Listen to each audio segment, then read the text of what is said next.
Morning class कक्षा 11 commerce विषय लेखा शास्त्र का अध्याय 15 समायोजन। ठीक है, इसके पहले हम लोग वित्तीय विवरण पढ़े हैं, इसके पहले हम लोग विनिमय विपत्र पढ़े हैं। अब 14 चैप्टर चालू करना था हमारा वित्तीय विवरण, किंतु उससे पहले में एक दिन का ये चैप्टर है, छोटा सा, सिर्फ एक ही दिन का ये चैप्टर है समायोजन। क्या क्या समायोजन होता है इसके बारे में मैं पढ़ा देता हूँ। उसके बाद हम लोग 14 चैप्टर जस्ट इसके पहले वाले चैप्टर में, जिसका नाम है आपका वित्तीय विवरण, उसमें आप लोग व्यापार खाता, लाभ हानि खाता और चिट्ठा बनाना सीखेंगे। अर्थात किसी कंपनी में कितने संचालन व्यय, कितने अप्रत्यक्ष व्यय, मतलब लाभ, और कंपनी के पास या व्यवसाय के पास कितनी दायित्व और संपत्ति बची है, उसके बारे में हम लोग पढ़ेंगे। बस इसके बाद अभी हम लोग 15 चैप्टर चालू कर रहे हैं, ये केवल एक दिन का है, ये समायोजन चैप्टर है। समायोजन मतलब क्या होता है? एडजस्ट करना, किसी में जोड़ना, बताना या एडजस्ट करना, उसको बोलते हैं समायोजन। बोलता है समायोजन छूटे हुए व्यवहारों को लिखने, अपूर्ण लेखों को पूर्ण करना, त्रुटियों को सुधारना ही क्या होता है? समायोजन। समायोजन का क्या मतलब होता है? यदि कोई लेखा करने से छूट गया हो, या कोई लेखा अपूर्ण हो, या कोई गलती हो गई हो, उस कवि को या उन सभी चीजों को सुधारना ही क्या कहलाता है? समायोजन। बोलता है समायोजन का अर्थ व्यापार के वास्तविक परिणामों को आर्थिक स्थिति में सही मूल्यांकन के लिए आवश्यक है कि संबंधित अवधि में हुए समस्त व्यवहारों का अंतिम खाता में शामिल किया गया। इसके अभाव में अंतिम खाता मिलाने की जानकारी भ्रामक व असत्य है। अगर आप किसी चीज को मतलब अगर कोई गलती है और उस गलती को बिना जांचे, बिना परखे, आप बिना उसका संशोधन किए अगर आप वैसा ही बना दोगे तो वो असत्य होगा, भ्रामक होगा। लेकिन ऐसी अशुद्धियां या ऐसी गलतियों को आप जान गए हो, या ऐसी त्रुटियां या जो अपूर्ण है, जो पूरा नहीं है, उसको जानने के बाद अगर आप उसका संशोधन कर देते हो या आप उसको एडजस्ट कर देते हो, समायोजन कर देते हो, तो आप जो भी परिणाम निकालोगे वो परिणाम आपका क्या होगा? सही होगा। बोलता है समायोजन का शाब्दिक अर्थ ठीक बिठाना अर्थात व्यवस्था करने से है। अतः एक अवधि विशेष में छूटे हुए व्यवहारों को लिखना, अपूर्ण लेखे को पूर्ण करना, असंबंधित व्यवहारों को अलग करना, त्रुटियों को सुधारना समायोजन है। क्या क्या करना है? व्यवहारों को लिखना, अपूर्ण लेखों को पूर्ण करना, छूटे व्यवहारों को लिखना, असंबंधित व्यवहारों को अलग करना और त्रुटियों को सुधारना ही क्या कहलाता है? समायोजन कहलाता है। आगे बोलता है समायोजन की प्रमुख प्रविष्टियां निम्न प्रकार से की गई है। तो प्रमुख समायोजन में देखो आपको बताया है अंतिम रहतिया, अदत्त व्यय, पूर्वदत्त, उपार्जित आय, अनुपार्जित आय, है ना, मूल्यह्रास, युवत ऋण के लिए आयोजन, लेनदारों पर छूट, पूंजी, आहरण पर ब्याज, ये सब निम्न है। सबसे पहला आता है अंतिम रहतिया। अंतिम रहतिया का मतलब होता है जो अवधि के अंत में या वर्ष भर के अंत में जो माल बिकने से रह जाता है, अंत में जो बचा हुआ माल को ही हम क्या कहते हैं? अंतिम रहतिया कहते हैं। बोलता है अंतिम रहतिया का अर्थ वर्ष के अंत में ना बिका माल ही अंतिम रहतिया या अंतिम स्कंद कहलाता है। ऐसा माल जो बिकने से बच जाए, आप साल भर बेचे हो, साल के अंत में कुछ माल बच जाता, उसको बोलते हैं अंतिम रहतिया। व्यापार के परिणामों का आर्थिक स्थिति सही से जानकारी के लिए अंतिम रहतिया का मूल्यांकन कर इसे बहियों में लिखा जाना आवश्यक है। अंतिम रहतिया का मूल्यांकन समानता मूल लागत या बाजार मूल्य जो दोनों में से कम होगा। जो मूल लागत जैसे 10,000 का माल बचा है और वास्तव में बाजार में कौन सा मूल्य है, तो बाजार में अगर इसका मूल्य होगा 9,000, तो अंतिम रहतिया हमारे पास 9,000 है। लेकिन हमारे पास लागत बच गया, मतलब सामान का कीमत है 10,000 और बाजार का मूल्य 11,000 है, तो उसका वास्तविक मूल्य क्या हो जाएगा? 10,000। मतलब जो दोनों में कम होगा उसी को अंतिम रहतिया मानते हैं।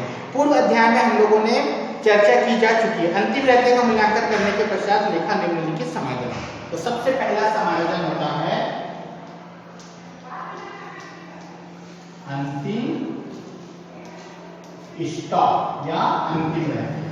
तो अंतिम रहतिया देखना, आप लोग तलपट चैप्टर पढ़े हो तो तलपट में अंतिम रहतिया नहीं लिखते, तलपट के बाहर हम लोग अंतिम रहतिया लिखते हैं। अंतिम रहतिया का मूल्य 10,000, 12,000, 8,000 जो भी है वो तलपट के बाहर होता है। ठीक है, तो अब उसको बाहर करना, याद रखना तलपट के बाहर जितने भी चीजें देगी वो सब समायोजन में आती है, अर्थात उसको हमको एडजस्ट करना पड़ता है। तो अंतिम रहतिया को आप कैसे एडजस्ट करेंगे? तो याद रखना समायोजन जो भी समायोजन आपको देगा उस समायोजन का 2 बार प्रविष्टि होती है, 2 बार प्रविष्टि। तो वह जैसे अंतिम रहती है का 2 बार, तो पहला व्यापार खाता में क्रेडिट में, अंतिम रहती का प्रविष्टि कहाँ होगा, व्यापार खाते के क्रेडिट में पहला बार, ठीक है, पहला बार। और दूसरा चिट्ठे के संपत्ति तरफ, ठीक है। आगे अंतिम में दिया 2 बार, एक आता व्यापार खाते के क्रेडिट में और चिट्ठे के संपत्ति पक्ष में। तो ऐसे ही हम लोग सभी समायोजन के बारे में पढ़ेंगे कि समायोजन होता क्या है, इसका क्या मतलब होता है और इसकी क्या क्या प्रविष्टियां होती है। क्लियर है? तो पहला समायोजन है अंतिम स्टॉक। क्लियर? इसके बारे में मैं नोट भेजूंगा अच्छे से, आप उसको कॉपी में उतारेंगे। किंतु पहले अभी देख लीजिए अंतिम रहतिया बता है निम्न प्रविष्टि महत्वपूर्ण बिंदु। उक्त प्रविष्टि उस दशा में की जाती है जब अंतिम स्कंदिया तलपट के बाहर लिखा। आप ऐसा काम कब करोगे, जब ये तलपट के बाहर होगा। अंतिम स्कंद का मूल्य यदि तलपट पर प्रदर्शित हो तो समायोजन की प्रविष्टि नहीं की जाती। अगर तलपट के अंदर होगा अंतिम स्टॉक तो वो समायोजन नहीं है, याद रखना। किंतु अगर तलपट के बाहर होगा तब वो समायोजन है और उसका 2 बार फर्क पड़ेगा। तो दोनों बार का फर्क मैंने बताया अभी, एक व्यापार खाते के क्रेडिट में और दूसरा चिट्ठी के संपत्ति पक्ष में, ठीक। उसके बाद आता है अदत्त व्यय। अदत्त व्यय का मतलब होता है ऐसा व्यय जिसकी सेवा हम ले चुके हैं, जिसकी हम सेवा ले चुके हैं किंतु भुगतान नहीं किए।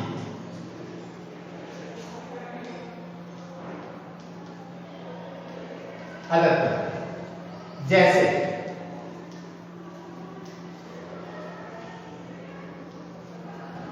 मजदूरी, ठीक है, मजदूरी।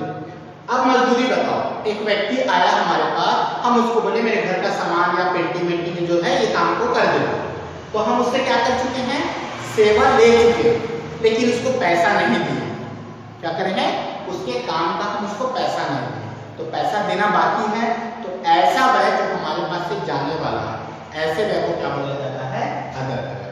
तो इसका भी 2 बार फर्क पड़ेगा। अगर ये तलपट के बाहर दिया तो तलपट के बाहर दिया है तो पहला लाभ हानि या व्यापार खाता, व्यापार या लाभ हानि खाते के डेबिट पक्ष में, क्योंकि अगर व्यय दिया है तो ये याद रखना डेबिट पक्ष में ही आएगा।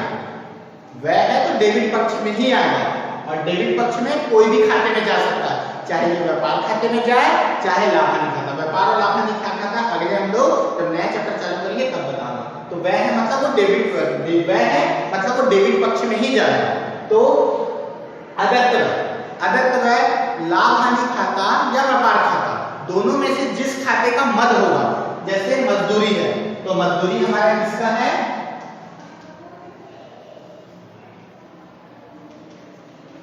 व्यापार खाता का मद है। किसका मद लिए, व्यापार खाते का मद। और वही अगर वेतन बोल दिया तो ये किसका है, लाभ हानि का, ठीक है। तो अगर अदत्त मजदूरी हो गया तो वो व्यापार खाते में लिखोगे मजदूरी, तो उसके साथ में एडजस्ट करना। और वेतन हो गया तो लाभ हानि खाते के डेबिट में लिखोगे, लाभ हानि खाते में एडजस्ट करना। तो अदत्त व्यय जो होता है डेबिट पक्ष में होगा, चाहे वो व्यापार खाते के हो चाहे वो लाभ हानि खाते के साथ प्लस होगा, दोनों में प्लस होगा। अगर अदत्त मजदूरी होगा तो व्यापार खाते में जब मजदूरी लिखोगे ना तो मजदूरी के साथ में अदत्त मजदूरी जोड़ के लिखना। और अगर वेतन होगा तो लाभ हानि खाते में उसे वेतन के साथ में जोड़ के लिखना। और दूसरा, ये तो पहला फर्क हो गया। और दूसरा चिट्ठे के दायित्व पक्ष में, कहां लिखेंगे, दूसरा चिट्ठे के दायित्व पक्ष में। तो अदत्त व्यय को पढ़ना हो, सुनना। ऐसे समस्त व्यय जिसकी सेवा तो प्राप्त कर ली है परंतु उसका भुगतान अभी नहीं किया गया, अदत्त व्यय कहलाता है। मैं बताया ना, जिसकी सेवा हमको मिल चुकी है किंतु हम उसका क्या नहीं करे हैं, भुगतान नहीं करे, ठीक। उसके बाद अगला आता है पूर्वदत्त व्यय। पूर्वदत्त व्यय फिर व्यय है, व्यय मतलब इसका फर्क कहां पड़ेगा, डेबिट पक्ष में पड़ेगा। अब पूर्वदत्त व्यय क्या होता है वो जानिए। पूर्वदत्त व्यय मतलब होता है ऐसा व्यय जो हम पहले से भुगतान कर दिए हैं, पहले से भुगतान कर दिए हैं किंतु उसकी सेवा हमको नहीं मिली है, उसकी सेवा नहीं मिली। जैसे हम एक व्यक्ति को अपने घर में बुलाए, बोले भैया मेरे घर का पुताई करने का कितना पैसा लोगे? वो बोला भैया मैं आपके घर का पुताई करूंगा तो मैं 10,000 रुपये लूंगा। ठीक, तो ठीक है, हम उसको क्या कर दिए, एडवांस दे दिए, पैसा हम उसको 5,000 दे दिए, पर अभी वो सेवा नहीं किया, आके घर नहीं पोता है, पर हम उसको पैसा दे चुके। तो ऐसा व्यय हमारे लिए क्या कहलाएगा, पूर्वदत्त। समझ में आया? अब इसको पढ़ता हूँ, सुनो। व्यापार में कभी कभी व्यय की राशि भुगतान अधिक मात्रा में कर दी जाती है। ऐसे व्यय की राशि चालू वर्ष के साथ साथ आगामी वर्ष में कुछ अवधि से पर्याप्त होती है, अतः भुगतान की गई राशि जो संबंधित व्यय में आगामी वर्ष हो, ऐसे व्यय को पूर्वदत्त व्यय कहा जाता है। दूसरे शब्दों में चालू वर्ष में चुकाई गई व्यय जो आगामी वर्ष से संबंधित हो, पूर्वदत्त व्यय कहते हैं। ठीक है, अब इसका क्या फर्क पड़ता है? तो पूर्वदत्त व्यय है मतलब वो डेबिट टर्म में जाएगा, तो पूर्वदत्त व्यय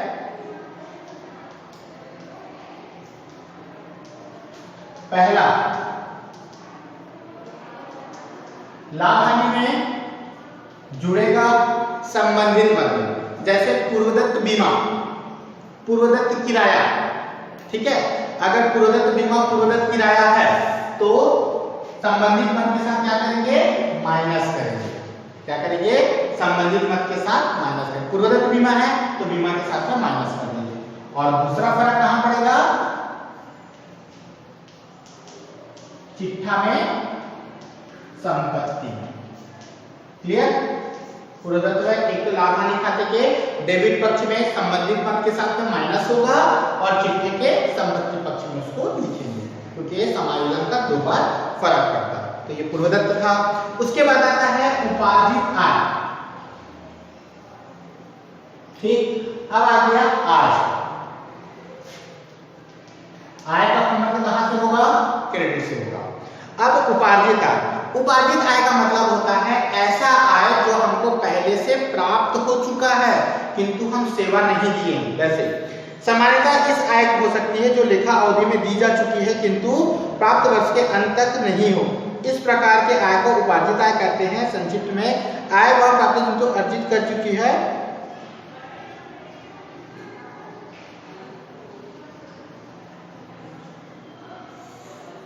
ऐसी आय। जैसे मैं एक व्यक्ति हूं, मैं किसी के घर में काम करने के लिए गया हूं, मैं बोला भैया मैं इसको घर को पोत दूंगा। ठीक है, मैंने इस घर को पोत तो दिया किंतु वो मेरे को पैसा अभी तक नहीं दिया, तो ऐसी आय उपार्जित आय कहलाएगी। सेवा दी जा चुकी है किंतु प्राप्त तो मेरे को पैसा नहीं हुआ, तो ऐसी आय को उपार्जित आय बोलते हैं। और जस्ट उसका उल्टा अनुपार्जित आय, ऐसी आय जिसका पैसा मेरे को मिल चुका है किंतु मैं उसकी सेवा नहीं किया, तो ऐसी आय को अनुपार्जित आय कहते हैं। क्लियर? उसके बाद मूल्यह्रास आप पढ़े हो, तो उपार्जित आय, तो उपार्जित आय,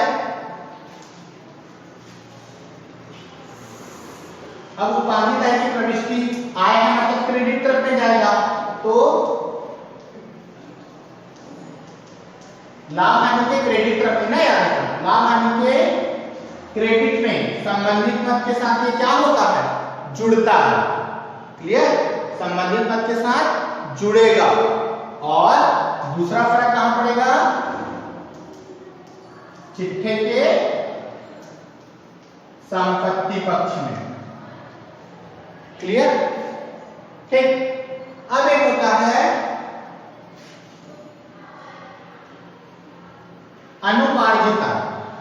अब अनुपार्जित आय है तो आय है मतलब क्रेडिट तरफ में, तो इसका पहले फर्क देख लो। तो लाभ हानि खाते के क्रेडिट पक्ष में संबंधित मद के साथ क्या होता है, माइनस होता है, और दूसरा चिट्ठे के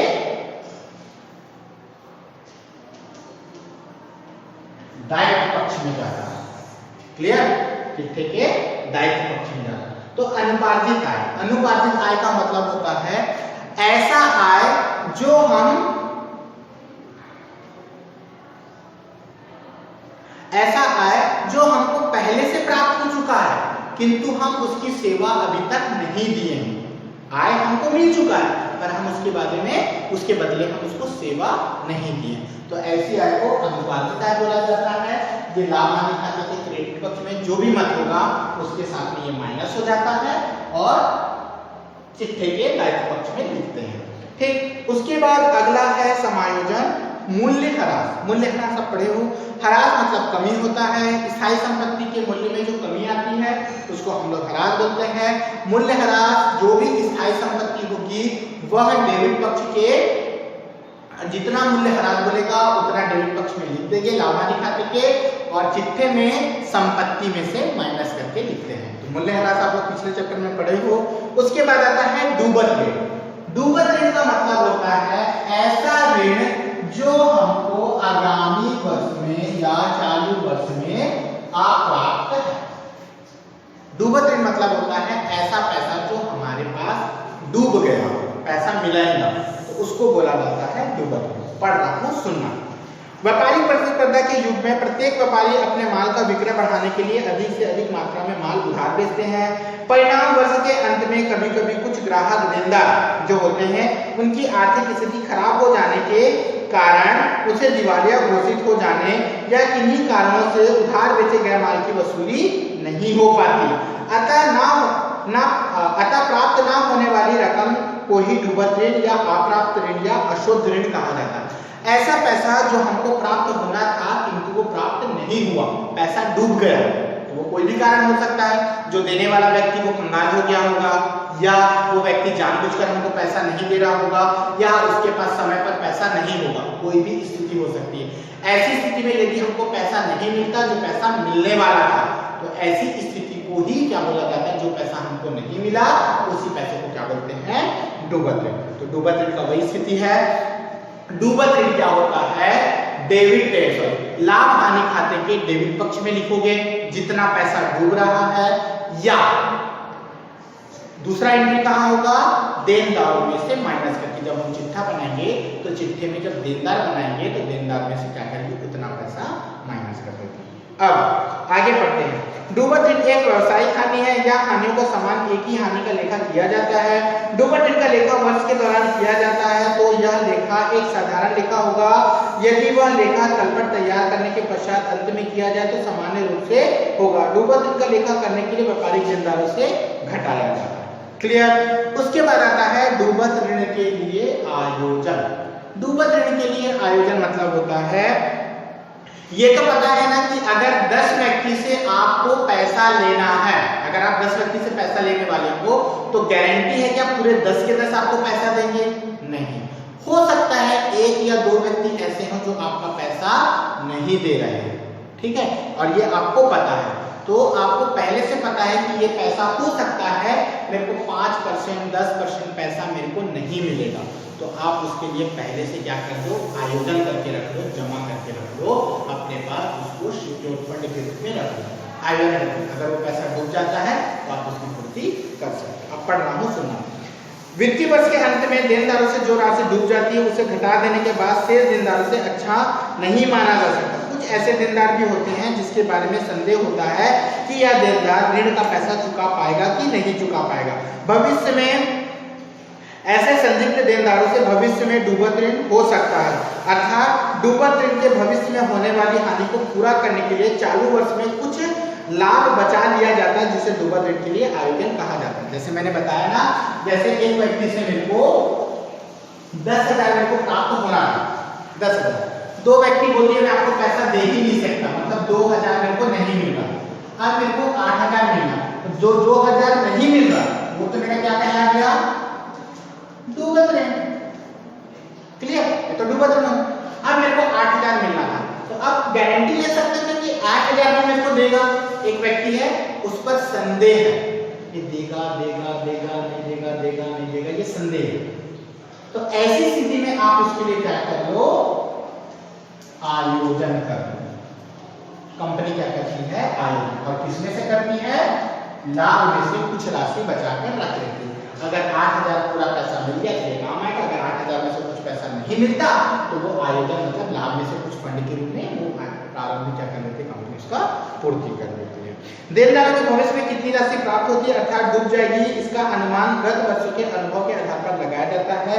यह आयोजन की राशि देनदारों के एक निश्चित प्रतिशत के आधार पर समायोजन कर ली जाती है। जो आयोजन होता है ना, तो आपको पता चल जाता है कि भैया साल भर व्यवसाय चला लो तो आपको पता चल जाएगा ना कौन व्यक्ति कैसा है, किसका व्यवहार कैसा है, ये पैसे देगा नहीं देगा ये पता चल जाता है, तो कंपनी उसी के हिसाब पर कुछ प्रतिशत के रूप में वो क्या कर देती है, आयोजन करके रख देती है। जब इसकी पूर्ति होती है तब इसको क्या कर देते हैं, पूरा कर देते हैं। तो इसका भी वही फंडा है।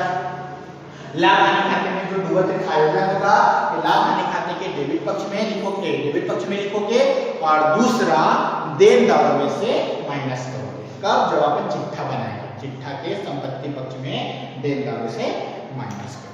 क्लियर। उसके बाद आपका कुछ और दिया हुआ है ना, जैसे देनदारों पर छूट, देनदार चाहते हैं, तो आप चाहते हो कि मेरे को देनदार से पैसा मिल जाए, तो आप देनदार को लुभाओ, उनको बात करो और उनको बोलो कि आप जल्दी से जल्दी पैसा दे दो, तो आप मैं आपको 2% 3% और छूट दूंगा, तो देनदारों पर छूट हो गया। ठीक है। उसी तरह लेनदारों पर छूट होता है। उसके बाद पूंजी और आहरण पर ब्याज होता है, जो भी हम पूंजी लगाते हैं उस पर ब्याज मिलता है। हम जो पैसा व्यापार से निकालते हैं उस पर आहरण चुकाना, मतलब आहरण पर ब्याज चुकाना पड़ता है। तो ये सब आप लोग अच्छे से रीड करेंगे, है ना। तो ये तो था आपका समायोजन चैप्टर का। तो समायोजन का 15वां चैप्टर था, जिसमें मैं कुछ इंपॉर्टेंट समायोजन को बताया, जिसमें अदत्त, पूर्वदत्त, उपार्जित, अनुपार्जित, अंतिम स्टॉक, मूल्यह्रास, डूबत ऋण और डूबत ऋण आयोजन, ये 8 समायोजन को आप रटेंगे। 8 समायोजन ये आपके हर एक क्वेश्चन में रहेगा ही रहेगा। तो नेक्स्ट क्लास में हम लोग वित्तीय विवरण पढ़ेंगे, वित्तीय विवरण पढ़ेंगे, और उसके बाद वित्तीय विवरण समायोजन के साथ पढ़ेंगे।